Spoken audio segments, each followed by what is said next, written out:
என்ன தூரத்தில் தெரியுது? ஒரே பச்சை பசேல்னு திடலாக இருக்குது. ஓ, தூரத்தில் ஜேசிபி தெரியுதா? அது ஒன்றும் இல்லை, பழைய பள்ளிக்கூடம். அதாவது ஏதோ கவர்மெண்டில் பழைய பில்டிங்லாம் உடைக்க சொல்லிட்டாங்களாம்.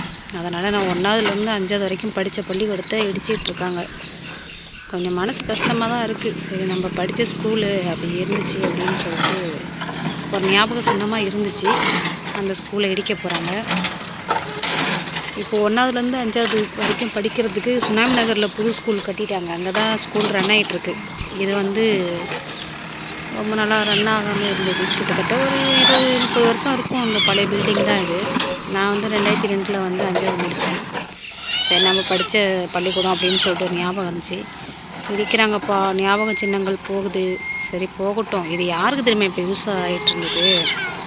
குடிப்பிரியர்களுக்கு தான் யூஸ் ஆகிட்டு இருந்துச்சு. அவங்களாவது யூஸ் பண்ணிட்டுருந்தாங்க, இடிக்கிறாங்க. அதுக்கப்புறம் பார்த்தோன்னா செம ஸ்ட்ராங்காக இருக்கும் போல். ஜேசிபியால் அவ்வளோ சீக்கிரம் வந்து உடைக்க முடியல. கஷ்டப்பட்டு தான் உடைச்சிட்டு இருந்தாங்க. எப்படியும் 3 நாளாக உடைக்கிறாங்க. அதுக்கப்புறம் பார்த்திங்கன்னா எங்கள் ஊரில் வந்துட்டு ஒரு பஸ் ஸ்டாண்ட் ஒன்று கட்டியிருந்தாங்க. அந்த பஸ் ஸ்டாண்டு கட்டி ரொம்ப நாள்லாம் ஆகலை. ஒரு எத்தனை வருஷம் இருக்கும்? ஒரு 4-5 வருஷம் தான் இருக்கும்னு நினைக்கிறேன். அதை உடச்சி கொட்டியிருக்காங்க. எவ்வளோ ஸ்ட்ராங்கான பில்டிங் சொல்லிட்டு நீங்களே பாருங்களா. இப்போ வரும் பாருங்கள், இதுதான் பஸ் ஸ்டாண்டு. இந்த பஸ் ஸ்டாண்டு இடித்து அந்த மணல் கல் எல்லாம் கலந்துருக்கா.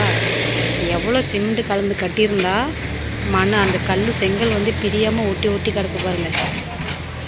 அதாவது அவ்வளோ எப்படி சொல்கிறது, சுத்தமாக கொஞ்சம் கூட குவாலிட்டி கிடையாது. அப்படியே லேசாக அந்த ஸ்கூல் வந்து 3 நாளாக இடிக்கிறாங்க, உடைக்க முடியல.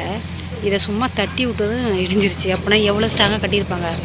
அந்த இடித்ததுமே மணல் கலவை மண், சிமெண்ட் இல்லை, அதில் கலவை மண், அந்த ஜல்லி, இது மட்டும்தான் இருக்குது. எல்லாம் தனித்தனியாக இருக்குது.